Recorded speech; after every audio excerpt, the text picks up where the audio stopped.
성도님들, 모세는 총 120년을 살았습니다. 보통 모세의 생애를 나눌 때 40년씩 구분해서 나누죠. 그래서 처음 40년을 애굽의 왕자로 이 왕실 교육을 받던 시대로, 또 중간 40년을 미디안 광야에서 양치기로 생활하던 시대로, 또 마지막 40년을 출애굽을 이끌던 시대로, 이렇게 모세 인생을 세 시대로 구분을 합니다. 그런데요, 이런 모세의 인생에 대해서 세계적인 전도자이셨던 드와이트 무디 목사님께서 이 모세가 이 세 시대를 거쳐가는 동안 모세 자신에 대한 인식 변화, 그러니까 모세 자기 스스로를 어떻게 생각하는지에 대한 변화에 대해 아주 흥미롭게 정리하신 게 있습니다. 무디 목사님에 의하면 모세의 처음 40년, 그러니까 애굽의 왕자로 로열 패밀리로 자랐던 시절, 그때 모세가 자기 자신에 관해 인식했던 걸 한마디로 정리하면 I am somebody. 나 뭐 좀 되는 사람이다. 야, 나 좀 잘난 사람이다 라는 겁니다. 그리고 미디안 광야에서 보냈던 두 번째 40년 동안의 자기의 인식에 대해서는 I am nobody. 나 아무것도 아닌 사람이다. 나 정말 아무것도 아니야 라고 합니다.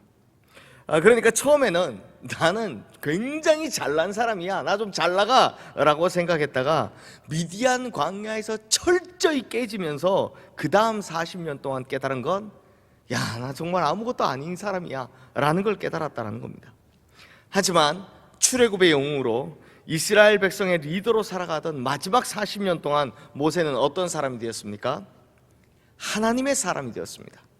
그래서 무디 목사님은 이때의 모세를 하나님과 막역한 사이라는 뜻을 가진 I am God's body, 하나님의 단짝이라고 불렀습니다. 정리하면 I am somebody, 나 뭐 좀 되는 사람이다. I am nobody, 난 진짜 아무것도 아닌 사람이다. I am God's body, 난 하나님과 단짝이다. 이렇게 세 단계로 변했다는 겁니다.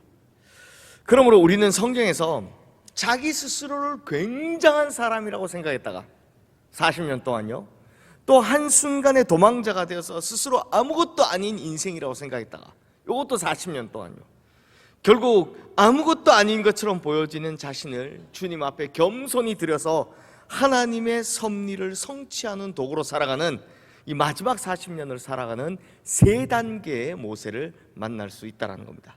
자, 그런 의미에서 지금 화면에 뜬 출애굽기 2장 10절에서 11절 말씀 우리 함께 읽어보겠습니다. 그 아기가 자라매 바로의 딸에게로 데려가니 그가 그의 아들이 되니라. 그가 그의 이름을 모세라 하여 이르되 이는 내가 그를 물에서 건져내었음이라 하였더라. 모세가 장성한 후에 한 번은 자기 형제들에게 나아가서 그들이 고되게 노동하는 것을 보더니 어떤 애굽 사람이 한 히브리 사람 곧 자기 형제를 치는 것을 본지라. 자, 성도님들 보시다시피 10절은요 그 아기가 자라매 이고요, 11절의 시작은 모세가 장성한 후에입니다. 그러니까 이 짧은 두 구절 사이에 몇 년 지나간 겁니까? 40년. 애굽의 왕자로 살던 40년의 시간이 이 단 두 줄 사이에 단숨이 그냥 넘어가 버리는 겁니다. 그리고 그 다음에 이야기가 이렇습니다. 애굽 사람에게 고통받던 자기 민족을 보고 분노가 치밀어온 모세가 그 애굽 사람을 쳐 죽인 겁니다. 그리고 애굽에서 쫓겨났다. 이렇게 40년이 끝나버립니다. 근데 성도님들, 그런데요, 혹시 이 부분 보시면서 좀 이상하다는 생각 해본 적 없으십니까? 아니, 그때가 어떤 시절인데 왕자가 사람 하나 죽였다고 도망을 치냐? 그런 생각 해본 적 없으세요? 이런 생각 안 해보셨다면 굉장히 도덕적인 분들이십니다. 사람 죽였으니 도망가야지, 이렇게 굉장히 도덕적인 분이고요, 실제적으로 보면 그 시절에 무슨 왕자가 사람 하나 죽였다고 도망을 칩니까? 이런 생각이 자연스레 들기 마련입니다.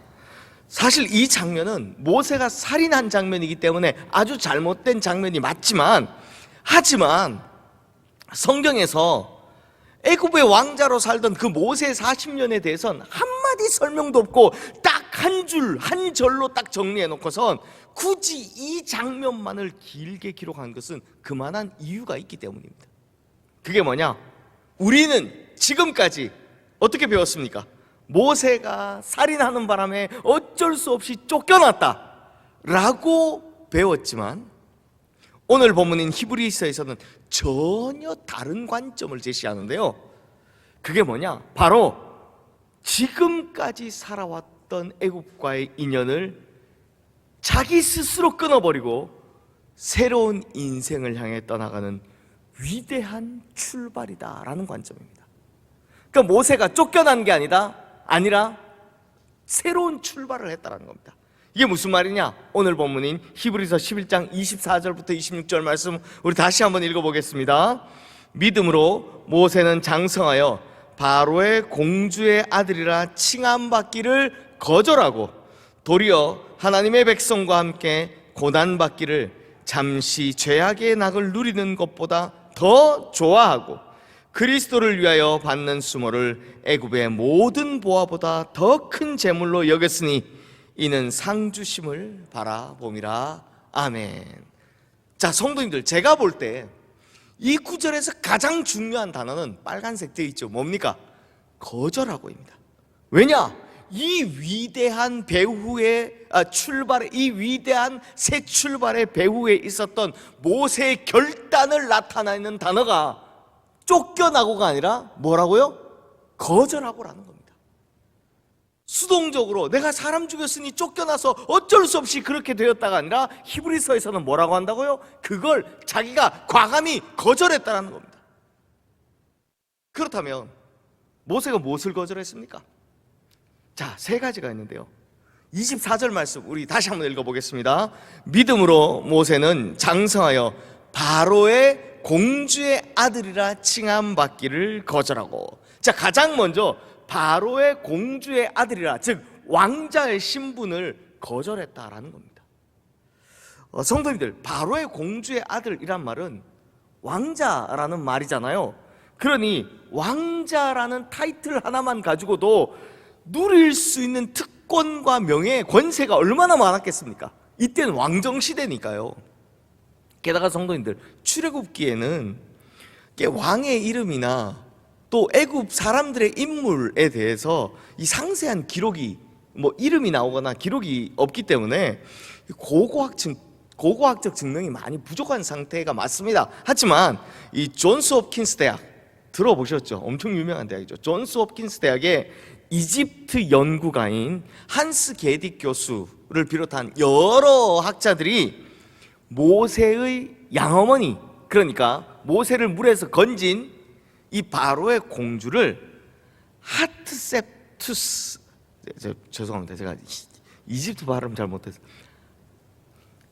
보고 읽겠습니다. 하트셉수트라고 추정을 하고 있습니다. 하트셉수트일 거다. 왜? 시기상 이 사람이 맞다라는 겁니다. 그러면 이 하트셉수트는 어떤 여인이냐? 이름 왜 이리 어려운지 모르겠습니다. 하트셉수트는 어떤 여인이냐? 자, 잘 들어보십시오. 애굽 왕 투투모세 1세. 네, 제가 이집트어는 잘 못하겠습니다. 자, 애굽 왕 투트모세 1세의 장녀이고 투트모세 2세의 부인으로 22년간이나 애굽을 섭정 통치할 만큼 대단한 권세를 가진 여인이었다라는 겁니다. 그러니까 섭정 통치가 뭔지 아시죠? 우리 조선 시대로 말하면 왕 뒤에서 발 탁 쳐놓고 앉아서 실제적으로 왕의 역할을 하는 그 여인의 모습을 말하는 겁니다. 그런데 이 여인에게 기록에 보면 친아들이 없습니다. 친아들이 없다 보니 결국에는 조카에게 왕위를 이어준 것으로 기록되어 있는데요. 그러니 만약에 모세가 그대로 왕자의 자리에 있었다면 어떻게 됐겠습니까? 사실상 모세는요, 왕위 계승에 가장 가까운 인물이었다는 겁니다. 왕위 계승에 가장 가까운 인물이 모세였다는 겁니다. 즉 당대 세계 최강의 국가 이집트에서 왕이 될 기회를 모세가 자기 스스로 거절했다는 겁니다. 그게 새로운 관점에서 뭘 한다고요? 쫓겨난 것이 아니라 분명히 그 왕이 될 기회를 거절했다라는 겁니다. 그리고 이번에는 25절 말씀 우리 함께 읽어보겠습니다. 도리어 하나님의 백성과 함께 고난받기를 잠시 죄악의 낙을 누리는 것보다 더 좋아하고, 자, 이번에는 뭘 거절했느냐? 이 세상에서 누릴 수 있는 낙, 즐거움을, 그 많은 즐거움들을 거절했다라는 겁니다. 성도님들, 사실 교회에 오면 목사님 설교를 자꾸 듣고 있으면 하라는 건 적은 반면 하지 말라는 건 되게 많죠. 굉장히 많습니다. 그리고 하라는 걸 보면 사랑해라, 희생해라, 겸손해라, 헌신해라, 하나같이 어려운 것들만 이야기하고, 하지 말라는 걸 보면 대부분 세상에서 쉽게 누릴 수 있는 쾌락이나 즐거움들, 즉 죄와 관련된 것들임을 볼 수 있습니다. 그런데 왜 자꾸 이런 것들을 하지 마라, 하지 마라 반복하는 겁니까? 왜 자꾸 성경은 하지 마라, 하지 마라 이야기를 할까요? 그만큼 하기도 쉽지만 무엇보다도 이걸 끊어내는 게 너무 어렵기 때문입니다. 하기는 쉬운데, 죄 짓기는 쉬운데 이걸 끊어내는 건 너무 어려우니까 자꾸 성경은 하지 마라, 하지 마라, 하지 마라 하는 겁니다. 어느 목사님께서 제가 말씀하신 걸 제가 책에서 본 적이 있는데요, 이게 어떤 가수인지 책에서 봤기 때문에 제가 어떤 가수인지 어떤 노래인지는 잘 모르겠지만, 예전에 어떤 가수가 이 방송에서 복음송가를 불러서 엄청 뜬 적이 있답니다. 그러니까 이 방송 나갈 때마다 자꾸 그 노래를 이제 하는 거죠. 근데 알고 보니 그 가수가 크리스찬은 아니었답니다. 그러니까 예수 안 믿는데 복음송가를 불러서 뜬 거죠. 그래서 이 목사님이 우연찮게 이 가수를 만나게 돼서요, 만난 김에 예수 믿으라 라고 권면을 했더니 그 가수가 단호하게 말하기를 자기는 못 믿겠다라는 겁니다. 근데 왜 그러냐 하고 들어봤더니 지금 자기가 누리는 게 너무 많은데 예수 믿으면 그거 다 끊어내야 하니까 자기는 못하겠다 라고 대답을 하더랍니다. 이걸 우리 기독교식으로 바꾸면 이런 말이 되죠. 죄 짓는 게 너무너무너무 즐겁고 또 즐거워서 죄를 짓고 싶어서 포기할 수가 없다. 죄 짓는 걸 포기할 수 없다 라고 대답하더랍니다. 그래서 이 목사님이 약간 화가 나신 거예요. 끌어오르신 거예요. 그래서 보러 가시면서 당신 예수 안 믿을 거면 다시는 그 노래 부르지 마라 이러고 오셨다는 이야기를 들은 적이 있습니다. 자, 그 뒷이야기는 뭐 책에서 읽은 거라 어떻게 된지는 모르겠습니다. 자, 성도님들, 다시 한번 25절 말씀 보십시오. 여기에는 아주 중요한 단서가 하나 있습니다. 잠시 죄악의 낙을 누리는 것이라고 합니다. 그러니까 죄악의 즐거움, 죄악의 낙이 얼마 동안 간다고요? 잠시라는 겁니다. 잠시. 죄라는 것이 그렇습니다. 죄는 환각적이고 쾌락적인 것이기 때문에 잠시 누리고 깨어나면 반드시 그만큼의 대가를 치르게 되어 있다는 겁니다. 잠시 쾌락을 누리고 나면 그땐 좋지만 그 뒤엔 더 극심한 고통의 대가를 반드시 치러야 한다는 겁니다. 이게 죄의 습성입니다. 그러니까 모세는 바로 이 죄의 정체, 죄의 습성을 제대로 꿰뚫어 봤던 겁니다. 그래서 죄악의 낙은 아무것도 아니다라는 것을 깨닫게 해준 겁니다. 깨달은 겁니다. 그래서 모세는 세상이 주는 즐거움보다 뭘 선택했다고요? 동족을 위해 함께 고난받는 삶이 훨씬 더 가치 있다는 사실을 깨달아 버렸다는 겁니다. 그래서 쫓겨난 것이 아니라 자기 스스로 죄가 주는 즐거움을 거절해 버렸다라고 이야기하는 겁니다. 자, 마지막으로 26절 말씀 우리 함께 읽겠습니다. 그리스도를 위하여 받는 수모를 애굽의 모든 보화보다 더 큰 재물로 여겼으니 이는 상 주심을 바라봄이라. 자, 이 모든 고난을 애굽의 모든 보화보다 더 큰 재물로 여겼다라고 합니다. 고난을 더 큰 재물로 여겼다라고 합니다. 즉 이번에는 뭘 버렸다? 뭘 거절했다? 돈마저 거절했다라는 겁니다. 그러니까 모세는 하나님의 사명을 위해 사는 것이 가장 부요한 인생임을 깨달았다는 겁니다. 그렇습니다, 성도님들. 인생의 진정한 부요함, 크리스천의 진짜 투자는요 부동산 투기가 아니고요 또 요즘 유행하는 비트코인이 아니고요, 크리스찬의 진짜 투자는 이 땅에서 누릴 수 있는 수없이 많은 재물에 있는 것이 아니라 하나님을 위해서 자신을 투자하는 것, 그것이 가장 가치 있는 투자라는 겁니다. 왜? 그것이 바로 천국의 보화를 쌓아가는 일이기 때문입니다. 그래서 모세가 이렇게 할 수 있었던 비결을 26절 말씀 끝부분에서 이렇게 이야기합니다. 이는 상주심을 바라봅니다. 비록 이 땅에서는 당장에 주어지는 보상은 없다 해도 이렇게 하나님에게 투자하는 삶을 살 때 하나님께서 알아주신다는 것, 하나님께서 상 주실 것을 모세는 믿었다라는 겁니다. 그러므로 모세가 이렇게 세상에서 누릴 수 있는 최고로 좋은 것들을 다 거절할 수 있었던 그 궁극적인 이유는, 그것은 하나님께서 주실 상이 이 세상 어떤 것과도 비교할 수 없을 정도로 훨씬 더 크고 훨씬 더 귀하다라는 것을 알고 믿고 있었기 때문이다라는 겁니다.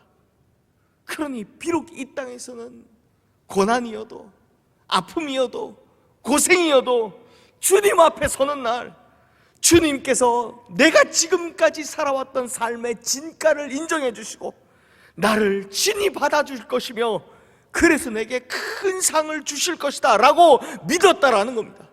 이렇게 주님 앞에 서는 날 한 점 부끄러움 없이 서고자 이 세상의 모든 좋은 것들을 거절할 수 있었다라는 겁니다. 사랑하는 성도님들, 이 거절이 바로 믿음인 겁니다. 이 세상에 누릴 수 있는 낙에 대한 것들을 거절하는 것이 바로 진짜 믿음이라는 겁니다. 믿음은요, 하나님께서 내게 상 주심을 바라보는 것이요, 내가 살아온 삶을 고스란히 인정해 주실 그 하나님이 계심을 믿는 것, 이것이 진짜 믿음이다라는 겁니다. 이걸 믿기에 고생도 희생도 헌신도 다 자청할 수 있는 겁니다. 이걸 믿기 때문에 세상 권세도 명예도 쾌락도 물질도 세상 자랑도 다 버리고 주 예수보다도 귀한 것은 없네 라면서 주님을 향해 나아갈 수 있게 된다는 겁니다.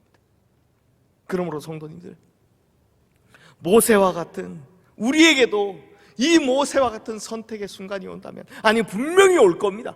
이런 선택의 순간이 온다면 과감히 이 세상의 즐거움들을 거절하고 내 삶을 평가하시고 내 삶을 인정해 주실 하나님을 선택함으로 말미암아 하나님께 칭찬받는 믿음의 사람, 그리고 저 천국에서 큰 상을 받으시는 진짜 믿음의 성도님들 다 되시기를 주님의 이름으로 축원합니다. 제가 어제 우리 아이들 기도하는데 제 기도에 이런 기도가 나오더라고요. 하나님, 이 아이들이 평생에 선택할 순간들이 참 많이 올 텐데 그때마다 하나님을 위한 선택, 하나님 앞에 옳은 선택을 하게 해달라고. 사랑하는 성도님들, 우리도 참 선택의 순간 많이 겪을 겁니다. 그때마다 우리 성도님들 하나님 보시기에 가장 올바른 선택을 하셔서 이 세상의 것들을 과감히 거절하시고 하나님을 선택하셔서 차후에 상 주시는 일을 바라봄이 아니라 그걸 넘어 진짜 큰 상 받게 되시는 우리 성도님들 다 되시기를 주님의 이름으로 축원합니다.